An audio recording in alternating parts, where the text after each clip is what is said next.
Philippine military is realigning its modernization program to strengthen territorial and coastal defense amid escalating tension with China.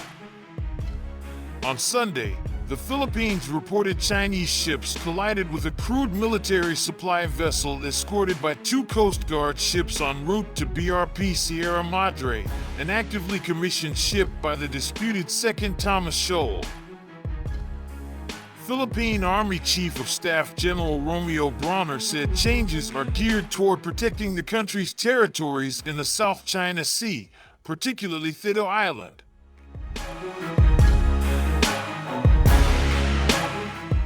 That land mass, called Pagasa Island by the Philippines, is home to more than 400 Filipinos. It is also one of several disputed islands in the South China Sea. The third phase of the military's 15-year modernization plan, dubbed Horizon 3, includes the acquisition of multi-role fighter jets, radars, 2 additional Jose Rizal-class frigates, missile systems, helicopters, and the country's first submarine fleet. Initial plans also included acquiring additional BrahMos missiles and high-mobility artillery rocket systems for the Army for coastal defense. The modernization effort began in 2013, but budget limitations have delayed progress. Defense Secretary Gilberto Teodoro told lawmakers last month that 10% of Horizon 1 meant to take place from 2013 to 2018, and about 53% of Horizon 2, scheduled from 2018 to 2022, are complete.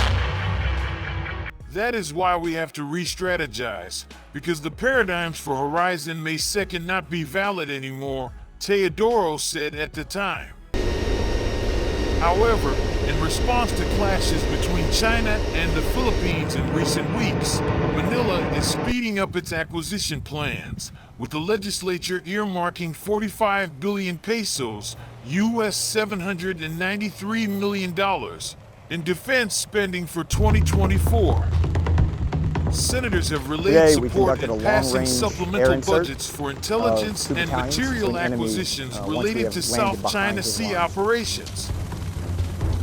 Last week, the Defense Department ordered 3 C-130J-30 Super Hercules tactical airlifters for delivery in 2026, according to a news release from Lockheed Martin. The Philippines is also expecting to receive 2 BrahMos missile units in December from India, more Cerro-class gunboats next year under a deal with Israel, 2 new landing dock platforms for Indonesia next year, 2 corvettes from South Korea around the 2025 and 2026 time frame, and 6 offshore patrol vessels also from South Korea in 2028. U.S. Marine Corps, Philippine Horizon 3 requires 500 billion pesos spread out over the next 6 years, but it is unclear how the government intends to finance the program. Plug in right together. However, some countries have offered assistance. Between each other.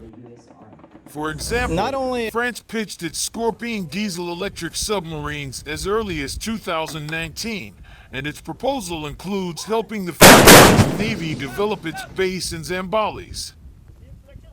Others bidding to supply the Philippines with submarines include Spain, which submitted a $1.7 billion offer to supply 2 S-80 class sub, and South Korea's Hanwha Ocean, which updated its proposal last month for 2 Jangbogo 3 diesel-electric submarines.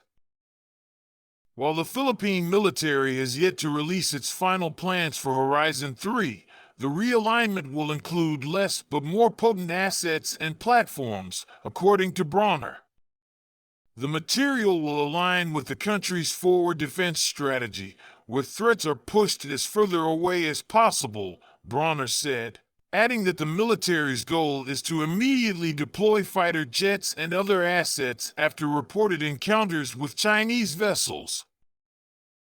According to the country's new territorial defense strategy released last week, the Philippines is placing particular importance on islands it claims as its own, including in what the government calls the West Philippine Sea, namely Thido Island, Loeda Cay, West York Island, Flat Island, and Nanshan Island.